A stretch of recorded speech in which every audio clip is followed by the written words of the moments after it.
दोस्तों, अगर आप कंप्यूटर या मोबाइल चलाते हैं तो एक सवाल आपके मन में हमेशा बना रहता है कि क्या हमें एंटीवायरस का इस्तेमाल करना चाहिए या नहीं, एंटीवायरस जरूरी है या नहीं। तो आज की इस वीडियो में मैं आपको इस सवाल का बेहतर जवाब देने की कोशिश करूंगा, जिससे अब आपके मन में दोबारा यह सवाल नहीं आएगा। तो चलिए शुरू करते हैं। मैं आपको बता दूं कि MCA फ्री की लेटेस्ट थ्रेट रिपोर्ट के अनुसार पता चला है कि हर मिनट 419 नए वायरस आते हैं। इन आंकड़ों से उनको होश जरूर आ जाना चाहिए जो यह सोचते हैं कि एंटीवायरस का इस्तेमाल नहीं करना चाहिए।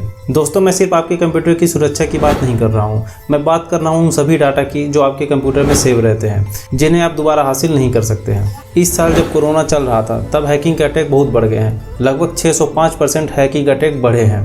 जैसा कि हम जानते हैं कि सभी ऑपरेटिंग सिस्टम, फिर चाहे वो विंडो हो, मैक हो या फिर एंड्रॉयड, सभी खुद का डिफेंस सिस्टम इस्तेमाल करते हैं। तो मन में यह सवाल पैदा होता है कि इतनी बड़ी कंपनी जो कि इतने बड़े बड़े ऑपरेटिंग सिस्टम बनाती है, इतना पैसा खर्च करती है, इतने बड़े बड़े एम्प्लॉय, इंजीनियर्स और हैकर्स काम करते हैं, तो क्या वो खुद की सेफ्टी नहीं कर सकते हैं? उन्हें बचाने के लिए कोई तीसरी छोटी मोटी कंपनी की जरूरत क्यों? तो चलिए मैं आज आपके सभी सवालों का एक एक करके जवाब दूंगा, लेकिन उससे पहले हमें कुछ बातों को जान लेना चाहिए। तो सबसे पहले जरूरी बात ये समझना है कि एंटीवायरस हमारे कंप्यूटर को बचाता कैसे है। हम वायरस को कभी भी देख के नहीं पहचान सकते, क्योंकि ये खुद को किसी और फाइल में छुपा के रखता है। जैसे कि वो फाइल मूवी की हो सकती है, सॉन्ग्स की हो सकती है, फोटो की हो सकती है, कोई PDF हो सकता है। इसलिए हम डायरेक्ट देख के नहीं बता सकते कि यह वायरस है या फिर नॉर्मल फाइल है। तो चलिए मैं बताता हूँ कि एंटीवायरस काम कैसे करता है। एंटीवायरस का स्कैनर वायरस को पहचानने के लिए कई मेथड्स का उपयोग करता है। जैसे पहला है मालवेयर डाटाबेस मेथड। यही वो मेथड है जो सबसे ज़्यादा उपयोग किया जा रहा है, और विंडो डिफेंडर और एप्पल फाइल क्वारंटाइन भी इसी का इस्तेमाल करते हैं। इसमें क्या होता है कि एंटीवायरस के पास लाखों वायरस का डाटाबेस पहले से मौजूद होता है,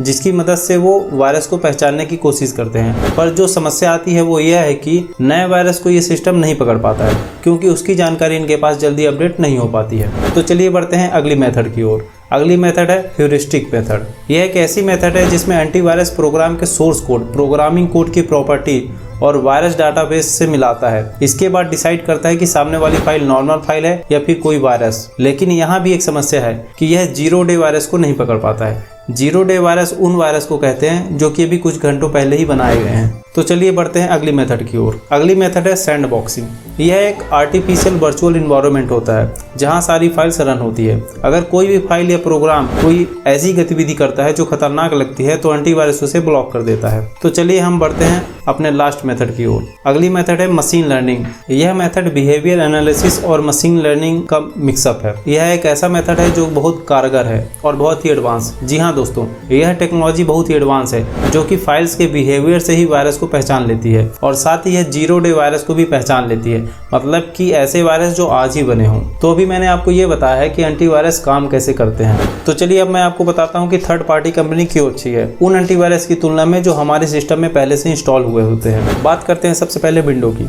विंडो दुनिया में सबसे ज़्यादा हैक होने वाला ऑपरेटिंग सिस्टम है। हो भी क्यों ना, क्योंकि यही एक ऐसा ऑपरेटिंग सिस्टम है जो कि सबसे ज़्यादा उपयोग किया जाता है। तो मैं आपको ये भी बता दूं कि विंडो में डाला गया एंटीवायरस, जिसका नाम विंडो डिफेंडर है, वो ह्यूरिस्टिक और मशीन लर्निंग मेथड का इस्तेमाल नहीं करता है। जी हाँ दोस्तों, तो अब आप समझ ही गए होंगे कि ये कैसे काम करता है, और हमें इसके भरोसे नहीं रहना चाहिए, क्योंकि ये नए वायरस को नहीं पहचान पाता है। यह सिर्फ पुराने वायरस का डाटाबेस का इस्तेमाल करता है। तो चलिए बात करते हैं मैक की। कई मैक यूजर ये सोचते हैं कि वो एप्पल का मैक इस्तेमाल करते हैं तो वो वायरस या हैकिंग से सेफ है। लगे भी क्यों ना, क्योंकि सच में मैक विंडो की तुलना में बहुत ज़्यादा सुरक्षित है। पर रुक जाइए, मैं आपको कुछ और बताता हूँ। मैक का फाइल क्वारंटाइन फीचर एक बढ़िया वायरस स्कैनर है, और यह नए वायरस को भी पहचान लेता है, क्योंकि यह डेली खुद को अपडेट करता है। मगर यह 0 डे वायरस को नहीं पहचान पाता है, और साथ ही यह एडवेयर और स्पाईवेयर को भी ठीक से नहीं पकड़ पाता है। तो चलिए अब बात करते हैं एंड्रॉयड की। एंड्रॉयड पूरी दुनिया में सबसे ज़्यादा उपयोग किया जाने वाला मोबाइल ऑपरेटिंग सिस्टम है, और इसीलिए यह हैकरों के सबसे बड़ा टारगेट भी है।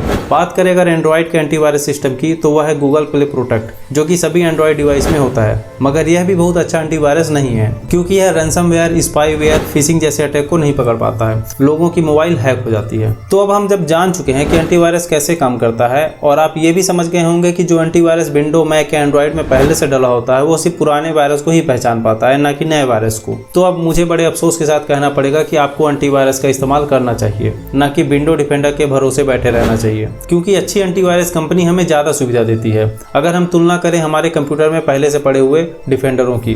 पर ध्यान रहे, एंटीवायरस अच्छी कंपनी का होना चाहिए और अच्छा वाला ही होना चाहिए। यह नहीं कि आप कोई भी एंटीवायरस उठा लें सस्ता सा और आप सोच लें कि हमारा सिस्टम सेफ है, ऐसा नहीं।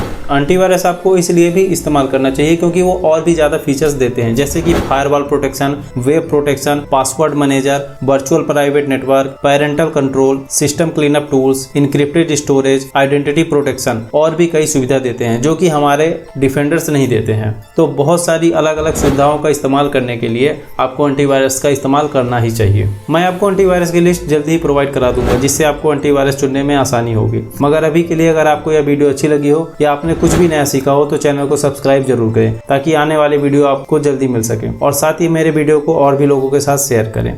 धन्यवाद।